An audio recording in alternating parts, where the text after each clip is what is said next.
Hi bye, ug sa tanang mga naminaw karon. I just want to share my story here. By the way, just call me Chen. I'm from Mindanao. I belong to a broken family. Bata pa lang ko, gabulag na akong mami ug daddy.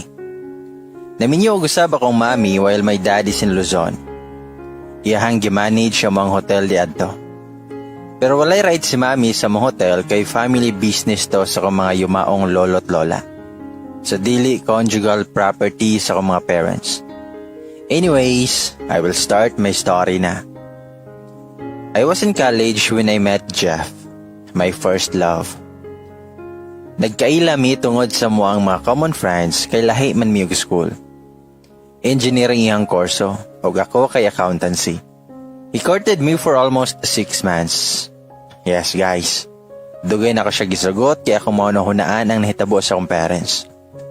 Mahadlo ko masulod og relasyon kay basin masakitan ra ko. Si Jeff is so very gentleman, sweet, bonus na ang gwapo ug may kaya ang pamilya. I knew that time nga nahulog na jud ko sa iyaha.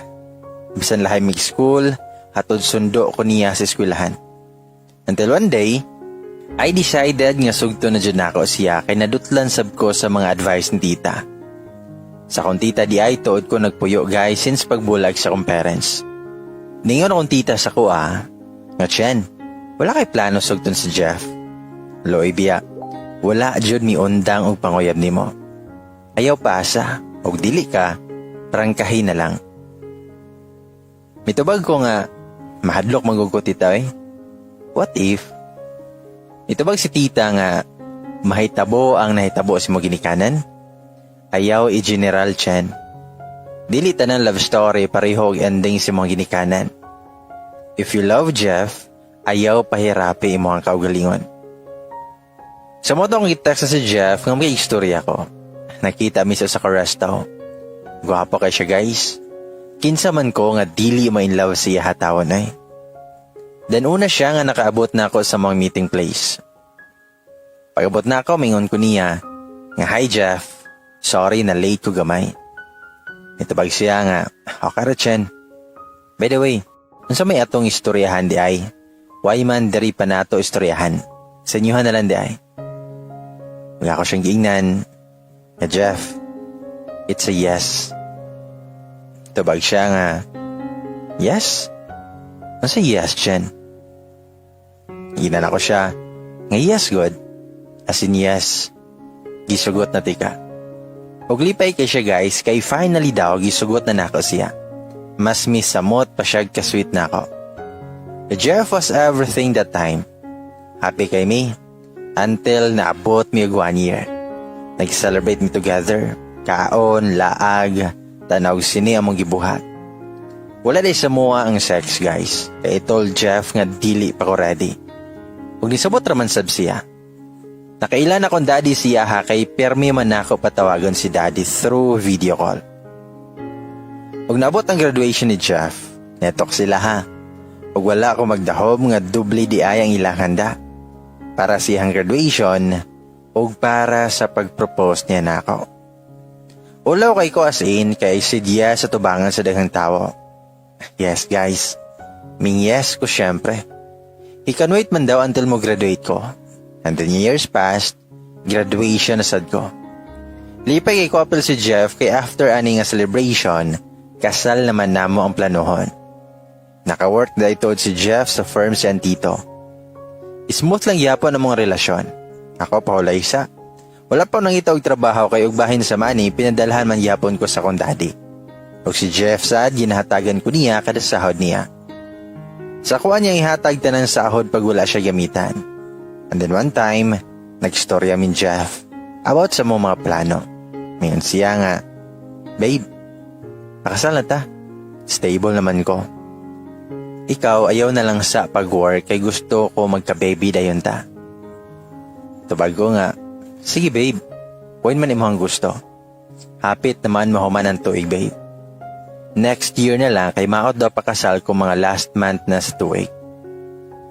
Ug nasabutan na mo sa June next year. We are so excited guys kay finally makasal na jud me. Matabang sa daw sa gasto si daddy. Of course, I'm his only daughter. Mo todo suporta siya namo. All was planned. Mga relatives namo, friends, kabalo na about our wedding soon. Until one day, Jeff called me nga naa daw siya yung seminar sa Cebu. 3 days daw siya dito. So 3 days mi nga dili makita. Tawagan na daw ko niya if maka-vacant siya. Og nakalarga na jud siya. Sa first day niya dito, permi siyang tawag na ako. Pagka last day, dili naman siya makontak. Until pagkaugma. Pagkabalo ko nga nakauli na siya that day. So may adto ko sila ha. Ana si mama. Kay mama og papa na diay ang tawag na ako siyang parents. Sukad siya nagpropose na ako. Na daw sa kwarto nga natulog kay Gikapoy. I was like, ha? Natulog? Wala man lang nag-text na ako nga okay ra siya. Naabot na siya. Uguban pa. Dilingon ana nga Jeff ako nailhan. Sa moto akong giadto siyang kwarto. Tulog jud kay siya. Pero ako adyapon siyang gipukaw kay gimingaw kay kuniya. Dayon nakurat siya pagkakita na ako. Siyang giingnan nga makapangutana ka babe wagas. Basta nalimot ya kinsa ko. Ako lang naman imong fiancé. Siyempre nabalaka ko kay wala man ka nagparamdam. Mintubag siya nga, sorry babe, I am tired, ang low bat ko. Wala pa na-charge akong phone. Pauli na sa dito babe, I will rest muna. Okay? Mintubag ko nga, babe, okay ta? Kalain, igihan naman ko nimo. Wala kumaanan. Mitubag siya nga kapoy lanjud ko no siya. Medyo galibog ko guys pero wala ko'y nahimo. May uli ko nga murag wala sa kagalingon kay murag lahi manggod siya. Dili siya ingon ana. Jeff always make time for me. I am his priority. Until nabot ang sa kasimana, wala na di siya nag-text or nag-call man lang nako. Murag og buang nga sige tawag nga dili niya tubagon. So I decided not to disturb him basin busy lang siya kaayo. Mangula siya time nako. Sabton lang sa nako siya. Until one night, I received a text from him saying, I'm sorry babe. Can we talk? So nakikita ko niya. Dito iyang gusto sa private resort siyang best friend kaya wala na disturbo. Nakulbaan ko sa mong istoryahan ang anong nag-sorry siya. So nabot ako sa resort ug naa na siya dito. Looy kay gnawa kong fiancé. Feeling na ako, dako kay problema. Pagabot na ako, gigakos ko niya goot. Ako siyang giingnan, nga I miss you so much babe. What happened? Nganong dugay kagapakita? Ansay problema? Mintubag si Jeff nga, I know that I love you so much babe. Ikaw ra. Walay laing bayi nga makapuli sa imong dapit. Tubag ko nga, unsa man ka? Unsa man na imong gipangyaw-yaw babe? I don't understand. Then mingon siya nga, babe, remember Jazz? Si Jazz di ay kaihang classmate niya pag college o aware ko nga like niya si Jeff. Tabag ko nga, yes, what about her? Tabag si Jeff, nagkakita mi sa Cebu. Actually, nahumanrag 2 days sa mong seminar. Pero wala akong muli dayon kung nagigbanding ako sa kabarkada sa college. Si Ralph, o kuyog sila ni Jazz. May tabag ko nga, wala man ligi ka mo sulti na ako babe nga galaag paday ka. Mitubag siya while gahilak. I'm sorry, but that's not the issue her babe. It's about me and Jazz. Tabag ko niya, Jeff, unsa ba? Please direct to the point, okay? Ayaw ko pakulba eh. Mitubag si Jeff na, naay nahitabo na mong Jazz. But we are drunk babe. Wala ako kabalo sa naitabo. Hubugay ko pumata na ako na anak ko siyang apartment. Hubo namin duha. Gisulti na ako ni Nimo para inikasal na to wala ko gitago ni mo babe. I'm sorry. Please wala na ako tuyo ha. Hubog ko babe. Dayon may lupad akong gamot siyang nawong. Awag ako siyang giingnan. Nga maoba na ang rason nga cold ka na ako past few days katong gikan kag Cebu. Babe, gatarong ko nimo. Galikay ko sa mga butang nga pwede makaguba na to. Nganong ikaw dili nimo kaya? Mitubag siya nga, Dili ko cold nimo babe. It's just that lang nga naulaw ko sa nabuhat na ako. I am so sorry. Ipadayon na to ang kasal babe. Please, love kaayo ti ka. Mitubag ko nga no, walay kasal mahitabo Jeff. Then grabe na nakong hilakan eh. Nagpakuloy kay siya og miluhod siya sa kong tubangan. Pero ako siyang giingnan nga barog diha, ayaw pagludluhod. Nakasala na gani ka karon nga di patakasal. Unsa na ka if makasal na ta? Mas labaw ang sakit Jeff. So I am sorry also nga di nako pakasal nimo. Tubag siya nga karon ra ko nakasala babe. Dili na ko nimo mapasaylo. Itubag ko nga dili. Dapat gawon na ka na.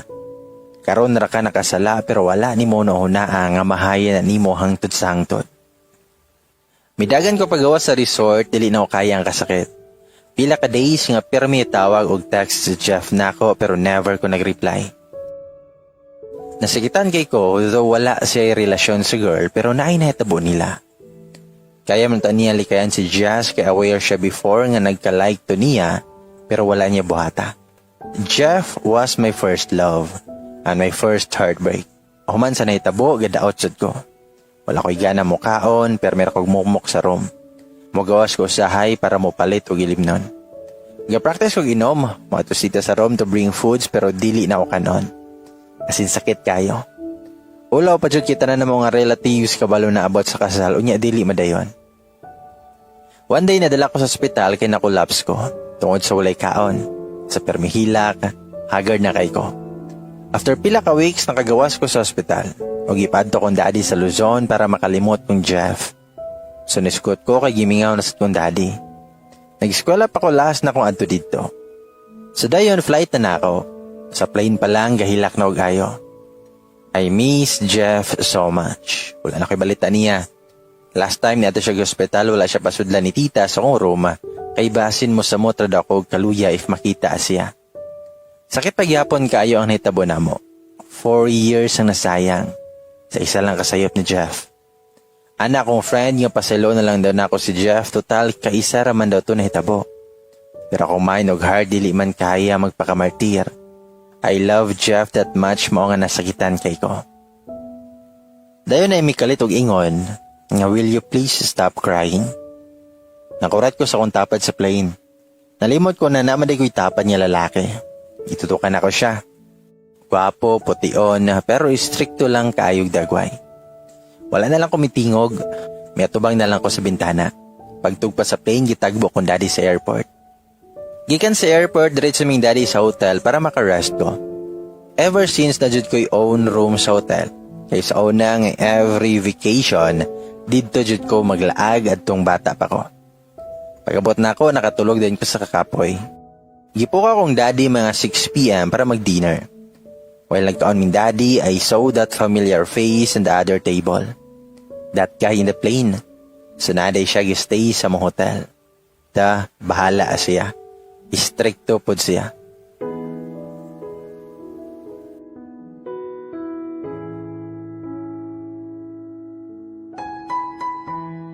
Dayon gikumusta kong daddy. Mitubag ko niya. Nginahinay ko nga gamuho ang dad. Sakit paghihapon pero kayahon ako. Mitubag si daddy nga, I'm so sorry if I was not there to guide and to comfort you. Mitubag ko nga, it's okay dad. Importante gaoba na taron. Kaobanti ka sa kong pag-start og new life here. Gilantaw na ko gusab ang guys sa pika stable. Isog kaig nilantawan na mo, pero gwapo gyapon siya. Pero bahala siya. Wala pod ko kailan niya. Milabay ang pila ka adlaw, mingsoroy ko sa mall dool sa hotel. Kadugayan akong lakaw-lakaw kabantay na jud ko nga naay gisunod-sunod na ako. That guy in the plane.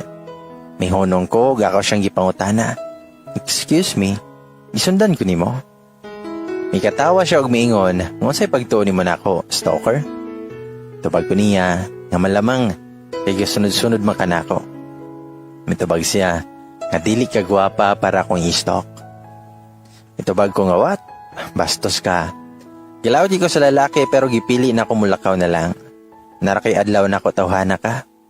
Pagabot sa hotel, tingala si daddy kay isog kay kugnaong. Nangutana siya kung ano. Itubag ko nga nabasot lang ko dad. Sorry. Rest sa ko dad. Sabay hug o kiss kay daddy. Then days passed, okay akong stay sa hotel ni daddy. Dili na sadyain ako mahunaunaan sa Jeff. Akong gisulit ang adlaw. Naglaagog resort. Sugtan rasad kong daddy kay part of moving on man daw. Alone ra ko pirme kay lisod pod o banon si daddy. Nga busy man siya. So no choice ako radyo dosa. Wala ako sa resort, lingkod-lingkod ko sa baybayon dala emote. Nakahilak jud ko kay nakadumdum kong Jeff. Imbis mag-move on ko, siya naman noon ako nadumduman. Sakit paghihapon ang tanan. Well, gabako ko na imihatag og panyo. Paghangad na ako sa Mr. Guy sa plane. Unsa ba? Kinsa man jud ka? Nganong sige man kag sunod-sunod? Nisamot noon kog hilak sa kalagot.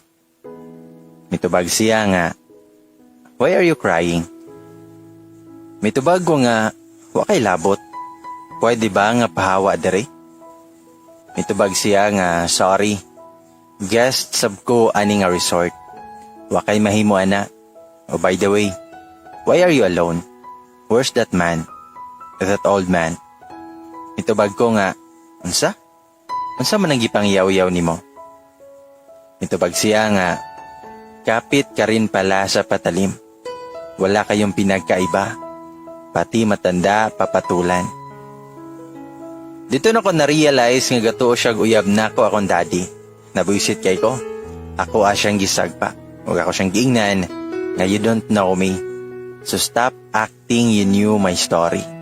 Stop following me. Okay?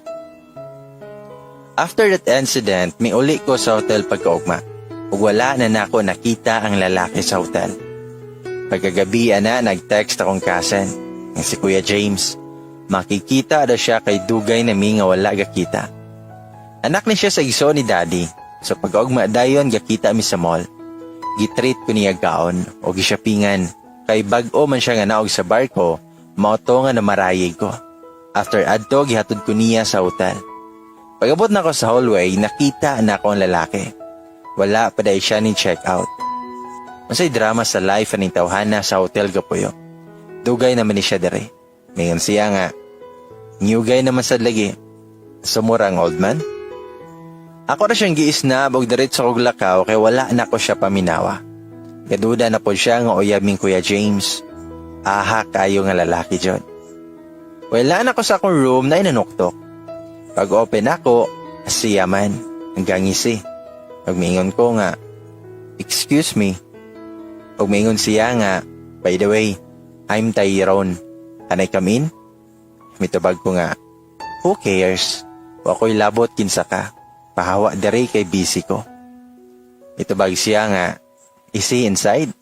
I mean, the old man? Ug ako siyang itubag, nga bastos kay ka. Ug siya gangisi og samot og miingon, nga nganong hilig mong tiguwang. Unsay naa nila. Gisag pa na sad nako siya ug ako siyang giingnan, nga will you please stop? That old man is my father. And kadtong lalaki nga gatod nako is my cousin. And my father owns this hotel. So klaro na. Nahilom siya nga murag na ulaw. Ako adayon nga gisira ang door.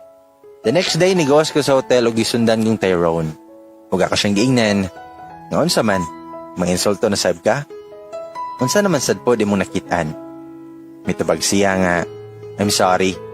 I didn't mean to insult you.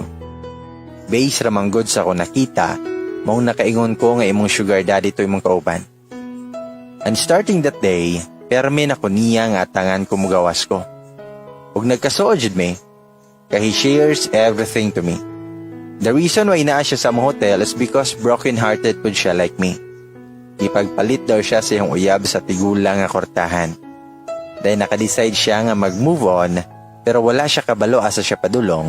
So pagkikita niya na ako sa plane daw, iya akong gisundan kay na-attract daw siya. Only to find out niya naa naman day kuno ko'y old man. Mao nga adtong wala pa siya kabalo sa tinuod, lagot kay siya nako kay nakadundom siya sa iyang ex nga girlfriend. Until labot ang time nga niuli siyang Mindanao. Ako nagpabilin ko sa poder sa kong daddy. Pero text sa naming Tyrone perme. Bisan siyang busy sked, nagyapon siya time nako. Nag-work siya balik sa iyang gitrabahoan niya company before. And then milabay ang panahon, it's been 1 year since I left Jeff. Mahimutang mansyod nga ako ani biya, kay ako biya ang milayas. I can say that I'm totally healed. I can entertain suitors if I want. So I decided nga mobalik sa Mindanao. Instead nga si tita ang mutagbo na ako sa airport, si Tyrone ang nadidto kay kabalo man siya nga muli ko, so wala na lang ko patagbo ni tita. Pag pagkakita ni Tyrone sa kuha, maingon dayon siya, "Hi Chan, I miss you." Nakatawa ko dahil maingon nga, "Makamiss wagas." Pero may manta nga text sanay, dayon video call. Gimingaw pa jud. Then mitubag siya nga, "Oy, ikaw, wala kami ngawan ako?" Mitubag ko nga naman pod nga mingawon ko. Sige na ay kay gahulat na tita nako. Unsa man, mauban ka na ako sa moa? Then mitubag siya nga syempre, para makabalo ko sa inyo ha. Pagabot sa balay, gihag na kog ayos tita. Mingaw kay ko niya, then gipaililan ako sa Tyrone, kaya natingala siya kinsa daw akong kauban niya laki. After 1 month sa akong pagbalik sa Mindanao, nakita mi sa mama ni Jeff. Gusto ko mulikay kaya wala ko sabot sa akong gibati. Naulaw ko nga nagmama na ko niya before unya way kasal na hitabo. Nang hinayang kay wala na dayon among kasal ni Jeff. Ug mahadlok ko makabalita og asa ni si Jeff karon. Pero dili pwede maglikay-likay na lang ko. I need to face them. Mo na nakigistorya og nangumusta ko sa mama ni Jeff. Pumitubag si tita, nga, "Oy Chin, anak, nakabalik na day ka?" Pagkadoong na ko sa ward nga anak, lami kay hilak. Naghihapon ng anak na tawag niya nako nga same as before. Namiss na ko ang mama sa lalaki nga akong gimahal pagayo. Umingon ko nga, "O tita, mga 1 month tapod ko dere." Mitubag si tita, "Aw, maayo Chen. Si Jeff kay ni abroad na. Dito na siya nakabase. Apa siya sa iyang kuya sa Canada." Mitubag ko nga, "Good for him tita. Mao man na iyang pangandoy sa una." Mitubag siya nga, "O maajud na iyang plano after sa inyong kasal unta Chen. Sayang kay mo. Unta nahatagan nimo siya og second chance." Mitubag ko nga, "I'm sorry tita. Siguro dili jud kami para susagusa. Maayo kay sugot iyang wife nga mag-abroad siya." Mitubag si tita, "Nga wife? Wala pa man namin si Jeff Chen. He waited for you to come back hoping he can fix everything. Apil siya nga nag-antos sa kasakit pero kabalo siya nga nakasala siya. Sumauto nga nakadecide siya nga mo abroad kay wala man jud ka mo balik. Murag hiwa akong dugan why I am still affected. Sala ba di ay nga wa ko mohatag og second chance.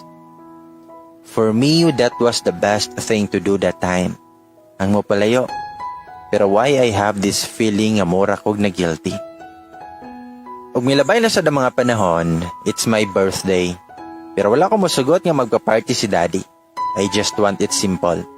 Gamay ra nga salo-salo sa balay ni tita. Then pagkahuman ng laag mi ni Tyrone. Tanaw mig salida, dayon soroy-soroy sa mall. Ug iya akong gidala sa isa ka pinakanindot nga tourist spot sa mong place. And didto he courted me. Tyrone is humble, lahi sa first time namo nga pagkita. He's gentleman, caring, sweet, guwapo, edukado og disinte nga pagkatawo. An gisugot na kao siya. Marupok ako that time. Sakto na siguro ang 1 year para mailhan na mo ang sagusa. Og sakto na sad ang 1 year para matawag nga naka-move on na mi sa mong tagsa-tagsa ka heartbreaks. Our relationship was perfect for me. Smooth kayo ang tanan. Hatod sundo ko niya sa kong workplace. Nag-work na ituod ko pagbalik na ko gikan sa Luzon. After 1 year, he proposed and I said yes for the second time. And I will do everything at dili na heartache sa musunod aning proposal this time. Giplanday na mo ang mga wedding. Mga 1 month ay hamo kasal ni uli si Jeff. Nakita na mo siya ni Tyrone 1 time sa mall. Akong giinan si Tyrone about niya.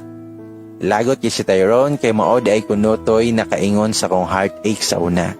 And at the same time, thankful siya kay og wala daw may kabulag, dili ko niya maila. Pag-abot na ko sa mua, I received a text. Unknown number. Og maingon nga, "Congrats in advance, Chen. I am happy that finally you met that guy nga kaya ka panindigan. Not like me. So weak. Dili madala sa tentasyon. I am so sorry for the pain I have caused you. I will love you from afar. I am not totally move on from what happened to us. Sakit paghihapon kayo. Pero masakit ang makita ka nga kaslo na sa lain. Pero wala na ko'y mahimo. It's all my fault. Dawaton ako tanang kasakit. And I will do this until I love you no more." After I read the message, kabalo ko ang gikan to ni Jeff. Pero wala na mahimo ihan text because I'm getting married to Tyrone. The man who stood by me. Ang tao nga puro kalipay ang gihatag sa kuha, sukad mi nga nagkauyab. Then nakasal mi ni Tyrone last January 2019. And I am 2 months pregnant now. Lahat talaga ng pangyayari may dahilan. Wala ko gadahom nga after my heartbreaks with Jeff, I will meet Tyrone. And siya di ay ang gitagana para sa kuha. Nang ang ako lang maingon, na don't find love kay kusa ranang moabot sa inyo ha. Kung para na sa imuha, para jud na sa imuha. Ladies and boys, mga kana ang confession ni Chen. O karon na basahon ang reply ni Jeff sa ani nga confession.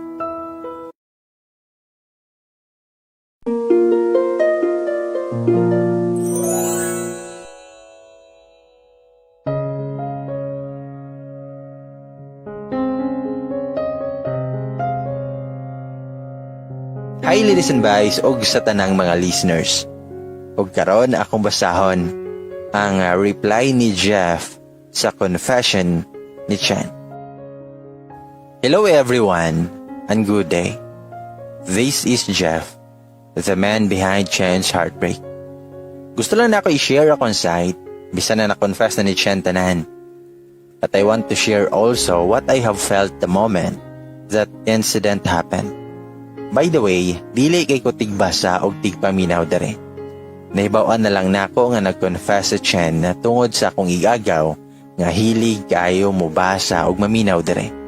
Tinuod tanan ang gisulti ni Chen sa iyang confession. I met her through common friend atong college pa mi. We became friends and I fall for her.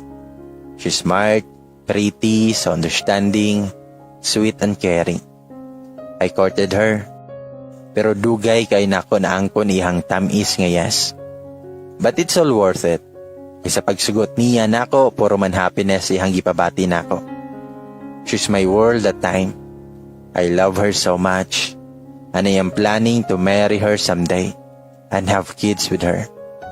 She belongs to a broken family. I can still remember her line saying, "Nga babe, gusto ko pag magkapamilya na tapuhon, i-love jud nato atong mga anak ha. Kay lisod kaayo og kulang sa pagmahal sa ginikanan ng mga bata. Like me, uhaw ko sa pagmahal sa inahan. Tinuod, na may kwarta pero unsaon man na akong kulang ang pamilya.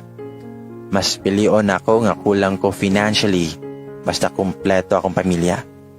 Every time musulti siya na maghilak jud na siya. Mao na nga kutob sa kumahimo kalipay jud akong ihatag niya. At except for one mistake nga until now gimahayan ako pag-ayo. That time nga nananghid ko nga na-seminar sa Cebu, nagplano ko nga pag-uli na ako, mag-out of town me para makarelax o magka-quality time in duha. Sa mga to nga nalipay ko nga nadalarag 2 days ang seminar kay sayo ko makauli. Pero I saw my closest friend in college nga si Ralph. He's with discussing nga si Jazz. Kabalo ko nga naibog ni si Jess na ako sa una sa college pa mi. Na ganito'y time nga magselos si Chen pero maokay rami. Nakilag si Ralph, todo balibad ko kay napaybi ako'y plano pag uli. Pero may insist din siya kay talagsara daw og dugay na daw mi nga wala nagabanding. So ako, nirespetar na lang sad ko kay amigo kay mi. Nangatumig bar og nagkuyog-kuyog po si Jazz namo. Pila sa bar, nag-worry ko kay wala man ako na charge akong phone di ay. Lobat kayo. Dili ko makatext ni Chen kung asa ko. Dili na ko batasan nga makitext sa mga kauban so wala na lang ko nangita og way nga makontak si Chen. Paspas kayong panghitabo. May mata ko sa apartment na naked. And I sleep with Jazz who's naked also. Mura kong mabuang una-huna nga nung naabot ko dito. Mong nakapangutan ako sa akong kagalingon nga why I am here. Mitubag si Jazz. Nga nalimot ka? Nahubog kay ka Jeff.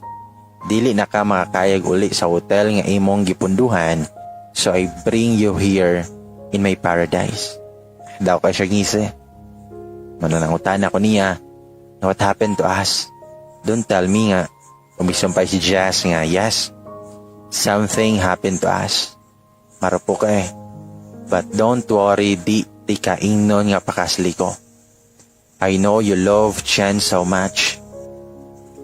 Maong di ka ilogo niya.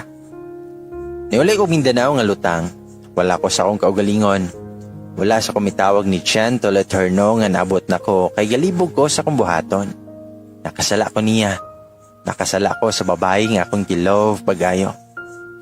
I felt so guilty that time na naulaw ko sa akong kaugalingon nga nabuhat na ko to. Nga nung wala na ko likay si Jazz. Nga nung nagpatintal ko niya. Murag mubuto akong dughan. Huot kayo. Wala ko'y nawong yatubang ni Chen. I love her so much and I don't want to see her crying. Pero kung may bala niya ang naitabo na may Jazz, I know she will cry and worst, bulagan jud kiniya. Until wala jud kaagwanta si Chen. Yato na ko niya sa balay. Lami na kayo ihilak in front of her pero gapugong rajud ko. Puzzled kay siya. Wala siya kasabot og naunsa ko. I want to hug her and tell her the truth but how? Moto ako asyang gipapauli bisan sakit kay sa kuwang buot kay dili ko gusto nga makabuhat og wrong move. I need to think many times kung unsay angay buhaton. Kaslo noon nami. Dapat ulay problema ngayon ani pero unsaon man nga naa naman eh. Until one day I decided to tell her the truth about what happened to me and Jazz in Cebu. I know nga it will break her heart kay we promise to each other nga dapat dili babayi or lalaki ang mahimong rason sa moang mga away. Pero unsa akong gibuhat. I don't have any feelings for Jazz. It's just I am drunk. I forgot everything. As in blank jud kaayo ko ato. Nakamata na lang ko nga naaday ko dito. Dako kay kog sala ni Chen. And I am ready for the consequences. So I texted Chen nga makikita mi sa resort sa akong friend. And dito na ako gisultitanan. I've expected nga mohilak din siya. Laparohon ko, masuko siya pag-ayo. Ang wala na ako gi-expect, kay ang muatras siya sa mukasal. Nahugno kay ko. Ming luhod ko siyang atubangan kay nagsorry pero wala yun siya nadala. Grabe niyang hilak. And siyang paghilak ni samot ang kasakit nga akong gipati. I've caused her so much pain. Ang kasal nga dugay na kay na akong gipangandoy sa kalit lang, dili na madayon. After that incident, kapila ko nga ga-attempt og tawag og text ni Chen, but wala yun siya mitubag. Grabe akong gaguol. Gahubog ko just to forget everything pero lisod kalimtan. Dili nako kay mawala si Chen sa akong kinabuhi. Mato ko sila ha pero dili ko pasudon si Antita kay mao daw ang tugo ni Chen. Until one day nabalitaan ako nga nasa ospital si Chen. Nagpost og pic niya sa ospital ang one of her friends. Andito mura gidunggab akong dughan. I saw her lying in bed nga luya kay nawong. Dako og eye bags pero gwapa gyapon. Og how I miss this woman. Moto nga dali-dali ko adto sa ospital pero wala ko pasudla sa room ni Chen. Wala masugot yan, tita. I understand, tita, kay tungod man sad na ko maong nahitabo ni Kanshan.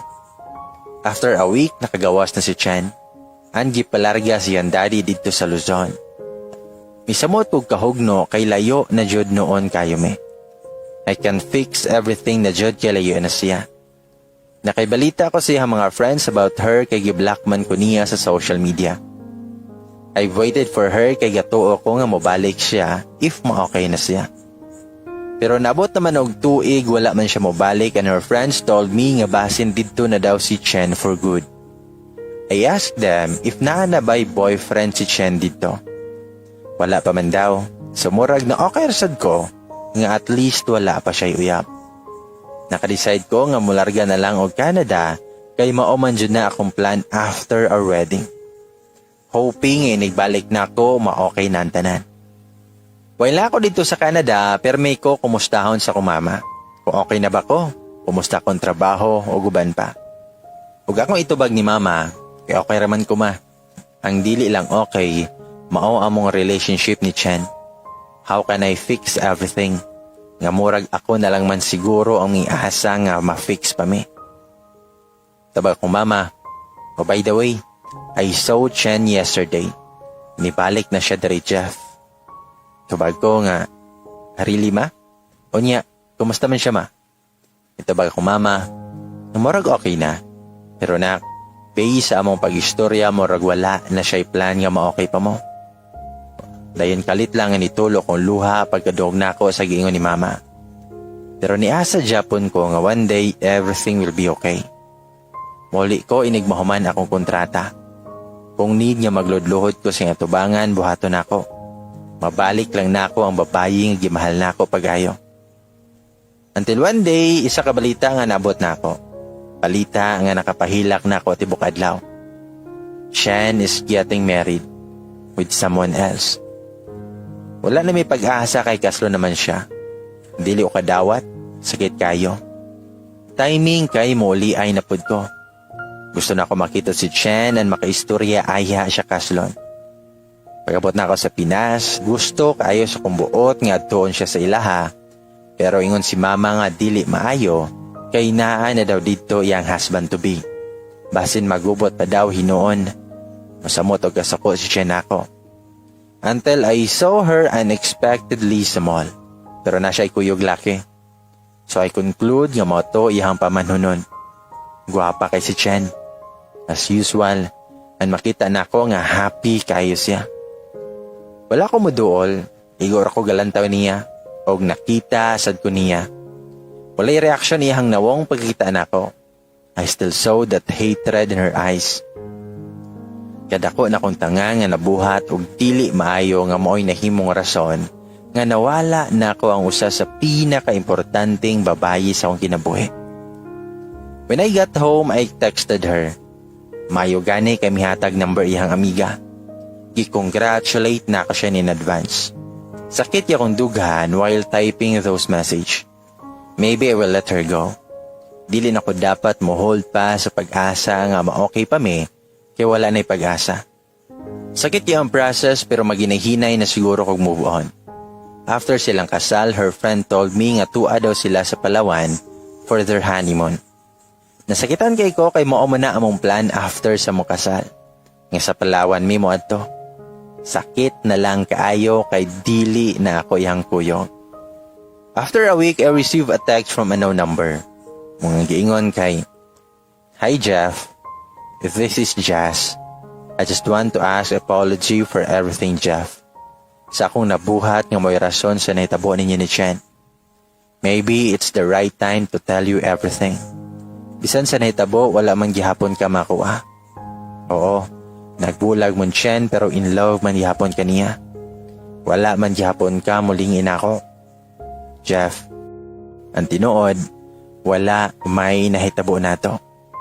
Pagbasa jud nako sa naka-caps lock, mingsiga ko mata og nag-reply ko niya dayon. Ako siyang gingnan. Unsa ni?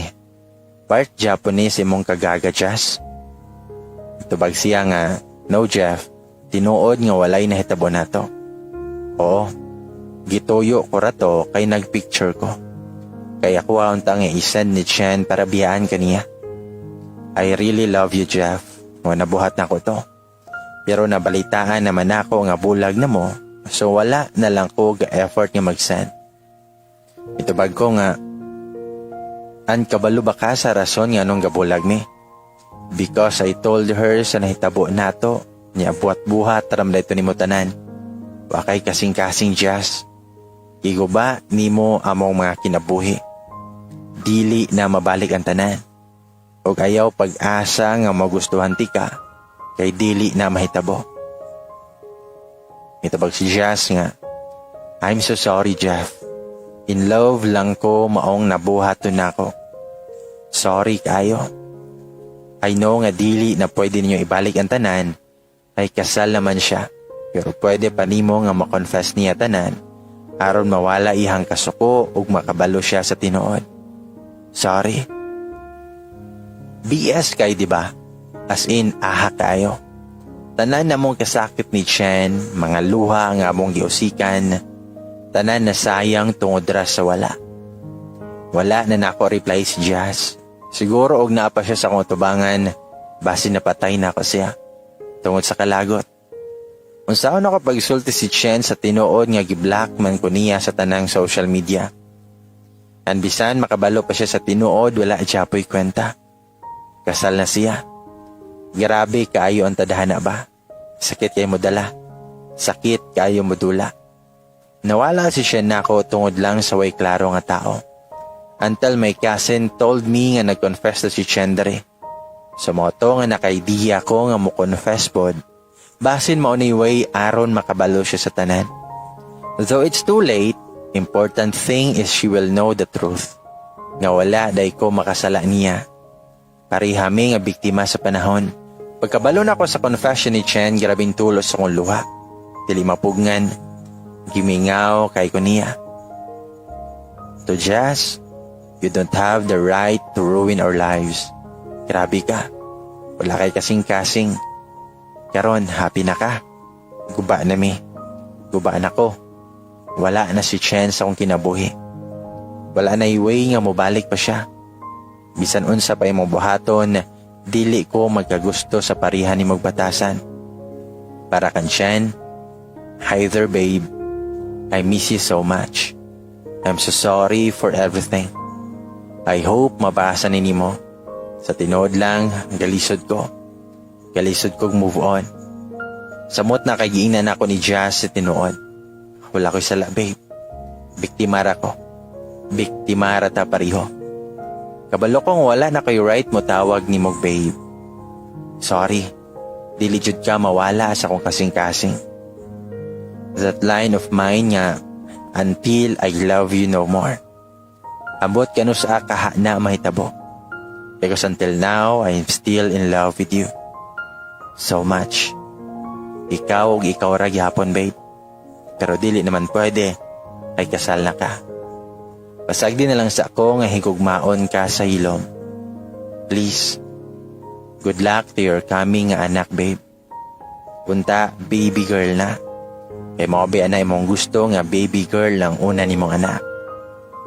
Maybe we're not meant for each other, mao nahitabo ni tanan. Whatever the reason why it all happened, we do hope we will understand it in the future. Hope to see you soon. Amping biya pirme. Thank you kaayo using yan Freedom Board. Tungod ani nga page na sulti nako tanan kay Chen ako ang gusto isulti niya. More power. Thank you sa tanang mga readers ug listeners. Kato dahil gabash kay Chen, no to hate guys. Decision niya to. She loves me that much, mong sobra kasakit iyahang nabate. Let's be in her shoes first ay hata mo judge niya. Sakit kayo to in her part. Ladies and guys, mo ka na ang confession ni Jeff.